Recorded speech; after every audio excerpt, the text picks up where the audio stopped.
The deep hum of the Earth Defense Fleet's flagship, Resolute, filled the silence of the command deck. Captain Alex Raynor stared out the viewport, his gaze fixed on the swirling void of space. Beyond the shimmering blue of Earth, the stars seemed calm, distant, untouched by the troubles of the galaxy. Yet Raynor knew better. That calm was deceptive. It was the calm before a storm that would tear apart worlds and lives. The summons had come that morning, an emergency meeting of the Galactic Council. Raynor had heard the rumors of war brewing for months now, whispers of factionalism and disputes over resources. It was inevitable. It was always inevitable.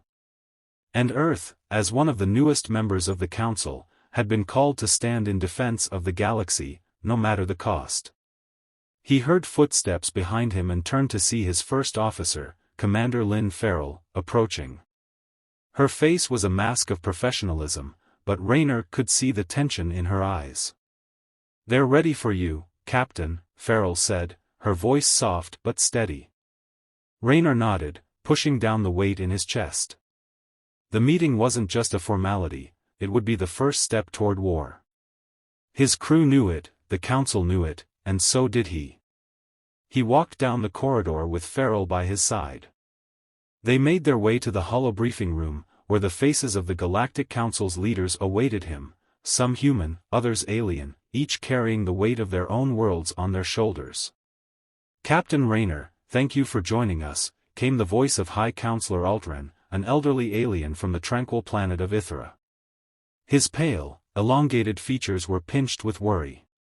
"We have grave matters to discuss." Raynor glanced at the others, representatives from the Zithari, Kynarians, and the imposing Maloran Empire. Each one seemed lost in their thoughts, waiting for the inevitable declaration. "The Malorans have made their intentions clear," Altran continued. "They seek control over the outlying systems, especially those rich in minerals and fuel. They refuse to abide by the Council's agreements, and now, they threaten open war." A low growl echoed through the room. Raynor turned to see Velkar of Kynaria, a towering figure clad in ceremonial armor. His feline-like features were twisted in anger. "The Malorans have no honor," Velkar hissed, his voice rumbling with frustration. "They would tear the galaxy apart for their greed. My people have fought them before, and we know what they are capable of." Raynor studied Velkar, sensing a deep-rooted animosity between the Kynarians and Malorans. The Kynarians were warriors, valuing honor above all else, while the Malorans were brutal, conquest-driven. For centuries, these two races had clashed, and now it seemed the conflict was about to engulf the rest of the galaxy. "We understand the stakes," Raynor said, stepping forward. "But what's the Council's plan? How do we avoid total war?" Altran sighed. "That's the problem, Captain. We can't avoid it. The Malorans have already mobilized their fleets. The outlying systems are falling under their control one by one. The Council's only option is to respond in kind. The Earth Defense Fleet will join our Kynarian allies in leading the charge." The weight of the statement hung in the air. Raynor had hoped for diplomacy, for some last-minute resolution. But war was already here, creeping through the galaxy like a silent storm. "And the cost?" Raynor asked, his voice quieter now. "What will be the price for this war?" Counselor Altran met his gaze, sorrow in his eyes. "The price will be high, Captain. Many lives will be lost, human and alien alike. This is the price we pay for peace, for protecting our worlds." Raynor clenched his fists at his sides. He had seen war before, had lost men and women under his command. He had made sacrifices in the name of peace, but this felt different. This felt like the galaxy was on the brink of something far darker than anything they had faced before. Velkar stepped forward, his voice booming. "We must prepare for what is to come. I will lead my warriors into battle, as will your people, Captain Raynor. Together, we will face this threat." Raynor nodded slowly, though his mind was racing. The lives of his crew, his people, were now tied to this conflict. They would be sent to fight, to die, in a war that was not their own. But there was no choice. The Council had spoken, and the galaxy demanded sacrifices. "Very well," Raynor said, his voice hardening. "We'll do what we must." As the meeting adjourned, Raynor stood alone for a moment, staring at the holographic map of the galaxy before him. The storm had begun. And soon, it would consume them all. The battlefield was chaos. Captain Alex Raynor stood on the bridge of the Resolute, staring at the fleet of enemy ships advancing toward them. The Maloran warships, dark and angular, glided through space with deadly precision, blotting out the distant stars. Their energy cannons glowed red, preparing to fire. "All stations ready?" Raynor asked, his voice steady despite the growing tension around him. "Aye, Captain," Commander Farrell replied, her fingers dancing across the console. "Shields at maximum, weapons primed." Raynor nodded, taking a deep breath. This was the moment they had feared, the moment the Galactic Council forces had been preparing for since the Malorans declared war. There was no turning back now. "Enemy ships in range," one of the crew shouted from their station. "Fire at will," Raynor ordered. The Resolute shook as its railguns and plasma cannons unleashed their fury. Blue and white beams of energy lanced through the void, striking the Maloran ships. Several smaller enemy fighters exploded in bright bursts of light, but the larger warships pressed forward, their shields absorbing the hits. On the viewport, Raynor could see the Kynarian fleet moving in from the starboard side. Velkar's ships were sleek and swift, darting between the larger Maloran vessels with remarkable agility. The Kynarians fought with the same ferocity they displayed in close combat, attacking with precision and skill. Yet even they were struggling to hold the line. "Captain, we're receiving heavy fire from the Maloran flagship," Farrell said, her voice tight with urgency. "Shields are down to 70%. Raynor clenched his jaw. They were taking hits, but they couldn't afford to retreat. The Malorans had pushed too far into the outlying systems already. If they broke through here, there would be nothing stopping them from reaching the core worlds. "Redirect power to the forward shields," Raynor commanded. "Keep focusing fire on their cruisers. We need to break their formation." The ship lurched as another barrage of enemy fire hit. Sparks flew from one of the control panels, and alarms began to blare. "We've lost shields on Deck 3, one of the officers shouted. "Hull breaches reported." Raynor gritted his teeth. The Malorans were relentless. Their ships, though crude in appearance, were built for war, bristling with weapons, thickly armored, and equipped with advanced shielding. It was clear now why so many systems had already fallen to them. As the battle raged, Raynor's thoughts were interrupted by a voice from the communications officer. "Captain, incoming message from Velkar. He's requesting to speak with you." "Put him through," Raynor said, never taking his eyes off the unfolding chaos outside. A holographic image of Velkar appeared beside him. The Kynarian warrior looked more intense than ever, his sharp eyes focused, his fur-covered face set in a grim expression. "Raynor," Velkar began, his voice deep and commanding. "We are being overwhelmed. My warriors are fighting bravely, but the Maloran flagship is too powerful. If we don't neutralize it soon, we will be forced to retreat." Raynor glanced at the tactical display. Velkar was right, the Maloran flagship was at the center of the enemy fleet, directing the assault. Its massive energy cannons were tearing through the Kynarian ships, and the Council forces were crumbling. "We can't retreat," Raynor said, his tone resolute. "If we fall back now, we'll lose this entire sector. We have to take that flagship down." Velkar's eyes narrowed. "Then we must strike at its heart. I will lead a boarding party." Raynor blinked, caught off guard by the suggestion. Boarding a Maloran warship was suicide, especially their flagship. "You won't survive," Raynor said flatly. Velkar bared his sharp teeth in what might have been a grin. I have fought worse odds, Captain. My warriors are prepared to give their lives for victory. What about yours? Raynor paused, staring at the Kynarian warrior. Velkar was right.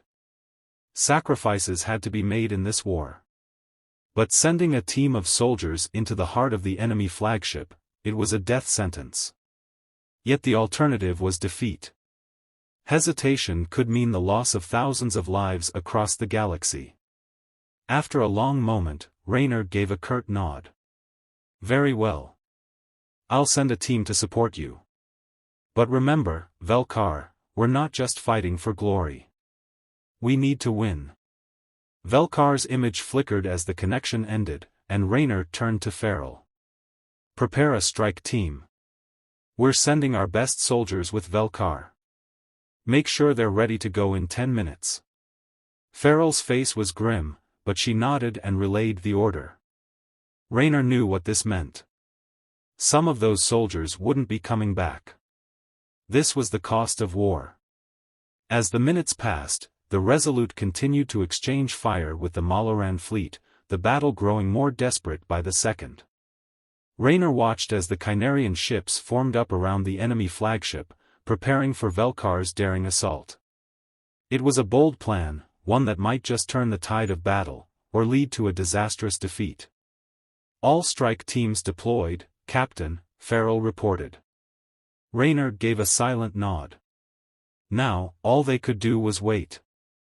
Blood was already being shed on the stars, and the cost of this war was only beginning to reveal itself. The narrow corridors of the Maloran flagship echoed with the clank of boots and the hiss of distant machinery.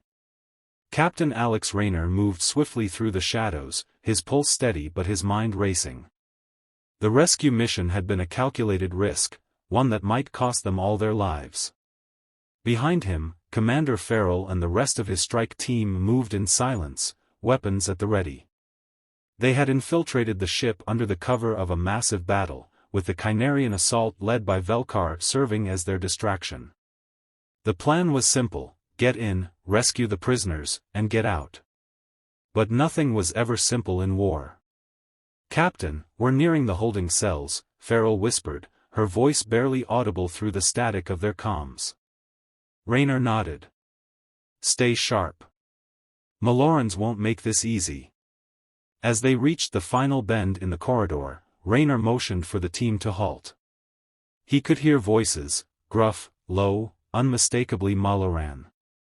He peered around the corner.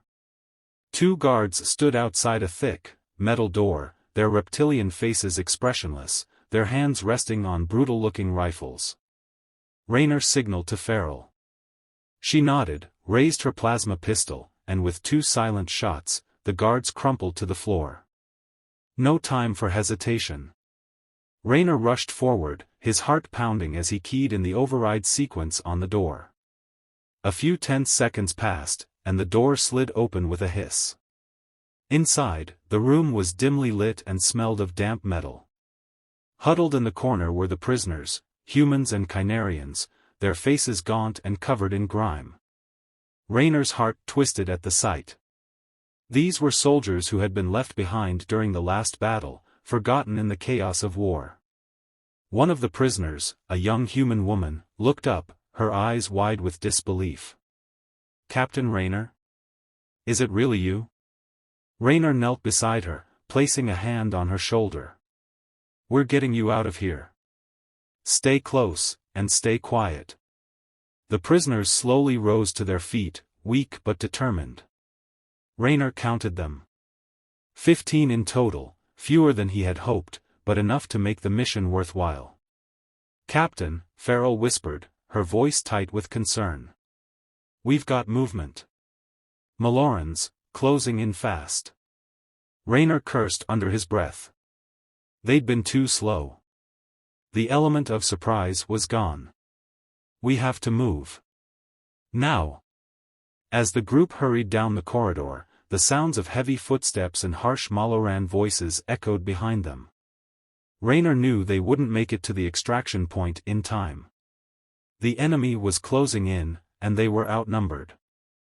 Captain, Farrell said, urgency rising in her voice, we need to make a stand. Raynor's mind raced. They couldn't afford to lose these people, not after coming this far. But a stand here could mean sacrificing his team, and the lives of the very soldiers they'd come to save. No easy choices. No time. Farrell, take the prisoners and get them out of here. I'll hold them off. Her eyes widened in shock. You can't. Do it, Raynor snapped, his voice iron. That's an order. Farrell hesitated for a heartbeat, then nodded grimly. Good luck, Captain. Raynor watched as she led the prisoners away, his pulse pounding in his ears. He turned to face the approaching Malorans, his weapon ready. He would hold them here, alone if he had to. This was the price of loyalty. The first enemy appeared around the corner, and Raynor fired without hesitation. The Resolute trembled under the relentless barrage of Maloran fire. On the bridge, Captain Alex Raynor gripped the edge of his command chair, his eyes locked on the battle raging outside the viewport. The Galactic Council fleet was hanging by a thread, surrounded by the Maloran armada. It was the final stand. Shields at 30%, Captain. Commander Farrell shouted over the chaos. We won't last much longer. Raynor's mind raced. The Kynarians, led by Velkar, were engaged in brutal combat on the enemy flagship, but it wasn't enough. The Malorans had unleashed their final wave of ships, and the Council forces were outgunned. There was only one option left, but it was a decision Raynor had prayed he wouldn't have to make. The colony. It hung in the balance, a thriving human settlement on the planet below, thousands of innocent lives. If the Malorans reached it, they would slaughter everyone. The only way to stop them was to detonate the planet's core, a defensive measure designed for moments like this, turning the colony into a trap that would take out the enemy fleet in one devastating blow. But it would also mean the death of every civilian on the surface. Raynor's heart pounded. Could he do it? Could he make that sacrifice? Captain, Farrell's voice was low, tense. She knew what he was considering. There's still time to evacuate the colony. We could. There's no time, Raynor cut her off, his voice hard but cracking under the weight of the decision. The Malorans were minutes away from reaching the surface. Evacuation would never be fast enough. It was them or the galaxy. Prepare to initiate the core detonation, Raynor said, each word feeling like a knife twisting in his chest. Farrell hesitated, her face pale. Sir. Do it, Raynor snapped, not out of anger but desperation. He couldn't allow himself to hesitate. Too much was at stake. The silence that followed was heavier than the battle raging outside. Farrell keyed in the commands, and the screen lit up with a countdown. 5 minutes. Raynor stood, unable to sit any longer. His legs felt weak, but he forced himself to stay upright. Outside the viewport, the Maloran fleet pressed closer, oblivious to the trap being set beneath them. Then, a voice crackled through the comms. Velkar's deep growl echoed through the bridge. Raynor, we've breached the flagship's command center. We're taking out their leader now. Raynor clenched his fists, his breath catching. Velkar, it's too late. I'm detonating the planet's core. The Malorans are seconds away from the colony. A heavy silence on the other end. Then, Velkar spoke, his voice soft but resolute. Do what you must. We will finish this battle, even if it costs us everything. Raynor's chest tightened. Velkar knew the stakes. He, too, was ready to make the ultimate sacrifice. The final seconds ticked down. 3, 2, 1. The explosion lit up the viewport, a brilliant, blinding flash that consumed the enemy fleet, and the colony. Raynor stood frozen, watching as the Maloran ships disintegrated in the shockwave. The price had been paid. The war was won. But Raynor felt no victory. Only silence.